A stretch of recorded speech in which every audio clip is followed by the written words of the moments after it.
C'est un sujet brûlant cette semaine, après le cri d'alarme de Maëlle, cette jeune étudiante qui a vu sa bourse d'études fondre comme les glaciers de l'Arctique. Combien d'heures je vais devoir travailler pour pouvoir juste payer ma vie? La pauvreté étudiante est mise à l'honneur. C'est l'occasion pour moi de relayer l'excellente nouvelle annoncée par notre ministre de l'Enseignement supérieur et de la Recherche à la rentrée. L'ensemble des doctorants va voir son salaire augmenter de 200 € à partir de janvier 2023. Et c'est marrant parce que dans le même temps, je sais que des milliers et des milliers de doctorants se sont reconnus dans le témoignage de Maëlle, tout simplement parce qu'ils vivent exactement la même chose. Alors, est-ce que ces milliers de thésards vont effectivement voir leur niveau de vie augmenter à partir de janvier 2023 ? Bien entendu que non. Et pourquoi ? Eh bien, justement, je pense qu'il est grand temps qu'on en parle.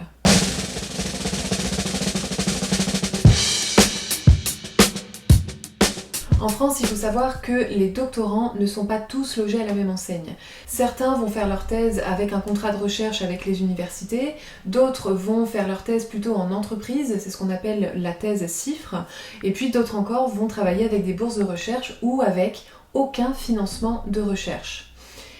À la fin, tous vont obtenir exactement le même diplôme. Tous travaillent, ils vont écrire une thèse de doctorat et à la fin, ils vont avoir un diplôme qui est identique quel qu'ait été leur statut en fait pendant le doctorat.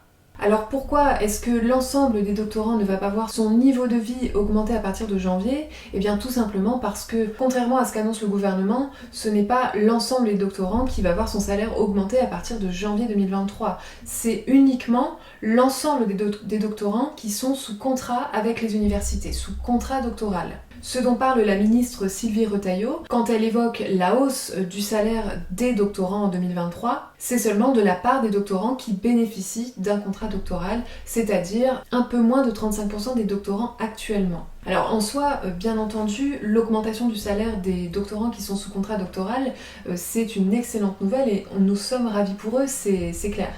Ce qui me dérange, moi, profondément, c'est l'amalgame qui est fait une fois de plus dans le relais de cette information et par le gouvernement lui-même, en fait, dans la formulation de cette annonce. C'est-à-dire qu'on laisse entendre que les doctorants perçoivent un salaire, alors qu'en réalité, plus d'un quart des doctorants n'a aucune source de financement ou alors exerce une activité salariée en dehors de l'université pour pouvoir financer la recherche. Et c'est énorme en fait parce que ça représente presque 20 000 doctorants qui mènent des projets de recherche de très haut niveau et qui alimentent la recherche française sur leur propre denier sans aucun support financier en fait.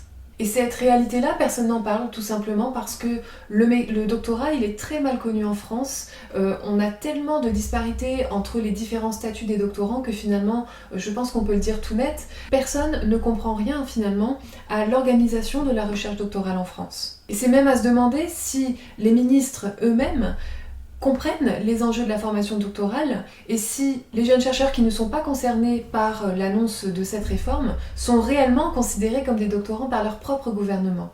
Et finalement, qu'est-ce qu'on peut attendre d'autre de la part d'une ministre qui elle-même a bénéficié d'un contrat doctoral durant son doctorat en physique, après avoir suivi un parcours d'excellence à travers les différentes étapes de ses études supérieures ? C'est justement là où je veux en venir.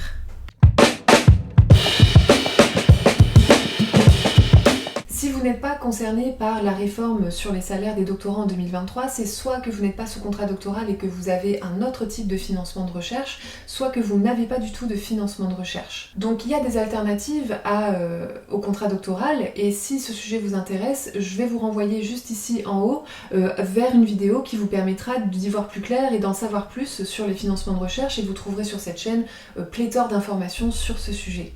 Mais aujourd'hui, je voudrais vraiment m'adresser aux doctorants qui ne sont pas financés et que le gouvernement continue d'ignorer réforme après réforme. Prenez votre place. Ce n'est pas parce que le gouvernement vous comptabilise qu'il vous considère ou qu'il vous reconnaît. Vous en avez régulièrement la preuve, je pense que vous en avez même régulièrement le sentiment. C'est un sentiment que j'ai moi-même vécu avant d'être financée durant mes 3 premières années de doctorat. Et la réalité, c'est que la grande majorité des docteurs qui n'ont pas bénéficié d'un financement de recherche pendant le doctorat ne seront jamais considérés et reconnus dans leur domaine. Or, combien d'entre vous savent comment on fait pour se démarquer et obtenir un contrat de recherche ? Combien ont connaissance des possibilités de financement en dehors du contrat doctoral ?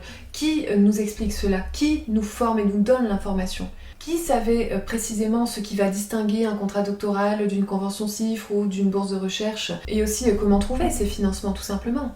La plupart des doctorants qui mènent une thèse non financée ne sont pas informés. Si vous leur demandez pourquoi est-ce qu'ils font une thèse dans telle ou telle discipline, ils vont vous répondre qu'ils le font par passion, qu'ils le font parce que le sujet les intéresse. Ça veut dire qu'ils se seraient battus pour un contrat de recherche si on leur avait imposé d'obtenir un contrat de recherche pour s'inscrire. Forcément, puisque c'est leur passion et que c'est ce qu'ils veulent faire au point de le faire sans rémunération. Si on leur avait imposé un financement, alors ils auraient forcément cherché un financement.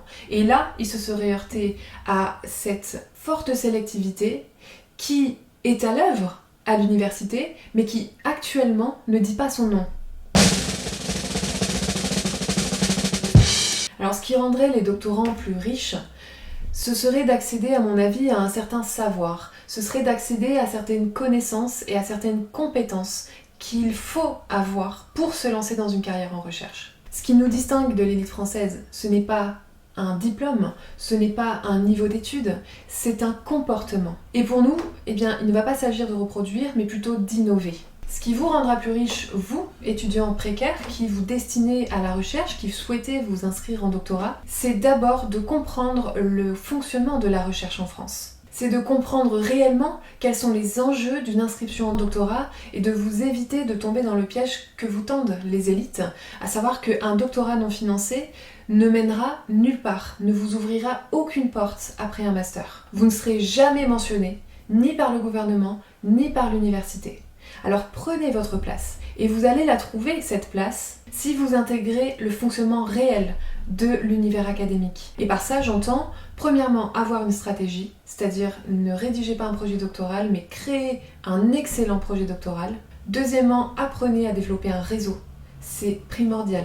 Ne faites jamais une thèse seule ou en binôme simplement avec un directeur ou une directrice de recherche. Vous devez vous entourer, vous devez vraiment devenir acteur, vous montrer et organiser des choses. Tant qu'on ne vous invite pas, il faut que vous organisiez vous-même des événements de recherche dans votre laboratoire ou à l'étranger, de sorte à construire un noyau de chercheurs autour de vous que vous pourrez solliciter le jour où vous allez devoir postuler à des postes tout simplement, soit en France, soit à l'étranger.